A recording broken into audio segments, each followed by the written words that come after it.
সকাল সকাল এত তরতাজা দুন্দুল দেখে আমি খুব খুশি। আর তখনই ভেবে নিয়েছি যে ইলিশ মাছ দিয়ে আমি দুন্দুল দিয়ে রান্না করব। যদিও মাছটা একটু ছোট ছিল, বাট অনেক মজা ছিল। হ্যালো ভিউয়ার্স, আসসালামু আলাইকুম। সবাই কেমন আছেন? চলে আসছি নতুন আরেকটা ভিডিও নিয়ে। আশা করি সবাই সাথেই থাকবেন। ইভেন আপনাদের খুব ভালো লাগবে। আজকে কিন্তু কলমি শাক ভাজি করব, তারপর জাস্ট পাঁচফোড়ন দিয়ে সবজি করব, রুটি তৈরি করব, আর দুন্দুল দিয়ে ইলিশ মাছ রান্না করব। প্রথমে যেটা বলেছি, এই দেখেন, এখানে ৩ আঁটি শাক ছিল, কিন্তু শাকটা বেছে বেছে অনেকটা পরিমাণে ফেলে দিতে হয়েছে। কলমি শাকটা আমরা সবাই খুব পছন্দ করে খাই। প্রথমে কিন্তু শাকটা পানি শুকিয়ে নিয়েছি। এখন কিন্তু বাগারের জন্য একটু রসুন কুচি, পেঁয়াজ কুচি আর দিয়েছি কাঁচামরিচ কুচি। সব সময় শাক একটু ঝরঝরে করে রান্না করার চেষ্টা করুন, এটা আমার মা বলতো এবং আমার মা করে। সে বলে যে শাক ভাজি যদি চ্যাপচ্যাপ করে বা পানি থাকে, সেই শাক ভাজির মজা লাগে না। সে প্রত্যেকটা শাক ভাজি সুন্দর সুন্দর করে খুন্তি দিয়ে আস্তে আস্তে নাড়াচাড়া করে একেবারে ঝরঝরা করবে। শাক ভাজিটা হয়ে গেল, এই পাশে মাছ ভাজিটাও শেষ। এবার দুন্দুল রান্নার জন্য কিন্তু প্রথমে চুলায় একটু তেল আর পেঁয়াজ দিয়ে সামান্য একটু রসুন বাটা দিয়েছি। এখন দিয়ে দিলাম ধনিয়া গুঁড়ো, জিরা গুঁড়ো আর হলুদের গুঁড়ো। আর কোনো বাটা মশলা দেওয়া দরকার নেই। আদা রসুন বাটা টাটা, মানে পেঁয়াজের সাথে একটু রসুন দিয়েছিলাম ১ গাঁটার মতন, এতটুকুই যথেষ্ট।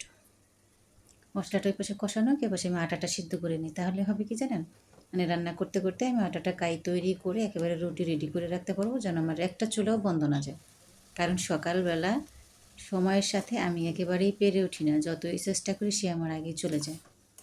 এরকম একটা ব্যাপার স্যাপার হয় প্রত্যেকটা দিন সকালবেলা। তো মশলাটা কষানোর পরে কিন্তু দুন্দুলটা দিয়ে দিচ্ছি। এখানে ১ কেজি পরিমাণে দুন্দুল, আমি তো দেখে অবাক, এই কয়টা দুন্দুল ১ কেজি। তো আমার হাজব্যান্ড বলে দুন্দুল অনেক ওজন হয়ে থাকে, এই জন্য কম জিনিসেই মানে বেশি মানে ১-২ কেজি হয়ে যায়। তো সবজির জন্য চুলায় একটু মানে তেল দিয়ে কড়াইয়ে, তারপর কিন্তু পাঁচফোড়ন দিয়েছি, একটু পেঁয়াজ কুচি, একটু হলুদ আর কিছু সবজিটা দিয়ে দেবো। প্রথমে দিয়েছি গাজর, আলু আর পেঁপে। এই ৩টে সবজি যেহেতু একটু শক্ত একই টাইপের, এটা আগে দিয়ে দিলাম। এটা হাফ সিদ্ধ হলে এর সাথে ব্যবহার করব আমি বেগুন আর সিম, সেটাও কেটে ধুয়ে রেখেছি। আর এই দেখছেন দুন্দুলটা এই যে কমে যাওয়া কেবল শুরু হয়েছে, মানে প্রথমেই দেখেন কতটা কমে গেছে আর কতটা পানি বের হয়েছে। আমি কিন্তু কোনো প্রকার ঝোল ব্যবহার করিনি, আর এই পানিটাই আমি রান্নাটা শেষ করব। দুন্দুলটা সিদ্ধ হয়ে গেছে, এখন কিন্তু আমি সেই ভেজে রাখি ইলিশ মাছটা দিয়ে দিলাম। আপনারা চাইলে ইলিশ মাছটা না ভেজে কষিয়েও রান্না করতে পারেন, কিন্তু আমার এক সদস্য আছে যে তিনি কাঁচা মাছ খেতে পছন্দ করেন না, তাই আমি একটু হালকা ভেজে নিয়েছি।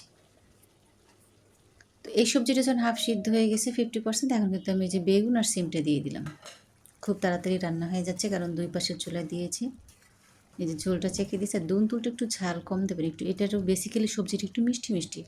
ঝাল হলে কিন্তু গলায় জ্বলবে। আর শুকনো মরিচ কিন্তু কখনোই ব্যবহার করি না, কারণ শুকনো মরিচ যদি ব্যবহার করেন এরকম সুন্দর কিউটি কিউটি বিউটি এই সবুজ কালারটা আর পাবেন না। এটা দেখার জন্যই কিন্তু আমি শুকনো মরিচ কখনোই দিই না।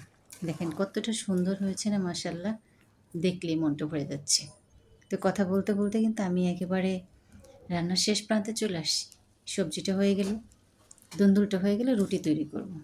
সবজি দেখেন পানি শুকিয়ে গেছে, এখন জাস্ট স্বাদের জন্য একটু চিনি আর একটু লবণ পরিমাণ দরকার ছিল, দিয়ে দিয়েছি। এবার নাড়াচাড়া দিয়ে ধনিয়া পাতা দিয়ে নামিয়ে নিলাম। সবজিও ডান, রান্না বাড়া শেষ। এখন হচ্ছে রুটি তৈরি করার পালা। এর মাঝে কিন্তু আমি প্রত্যেকটা রুটি তৈরি করে নিয়েছি, আমার যতটা হয়েছে এবার শুধু ভেজে নেওয়ার পালা। তো সবাই ভালো থাকবেন। এত সময় ধৈর্য ধরে আমার ভিডিওটা দেখার জন্য অনেক অনেক ধন্যবাদ। অবশ্যই ভালো লাগলে একটু লাইক, কমেন্ট, শেয়ার করে দিবেন। আবার কথা হবে ইনশাআল্লাহ। আল্লাহ হাফেজ।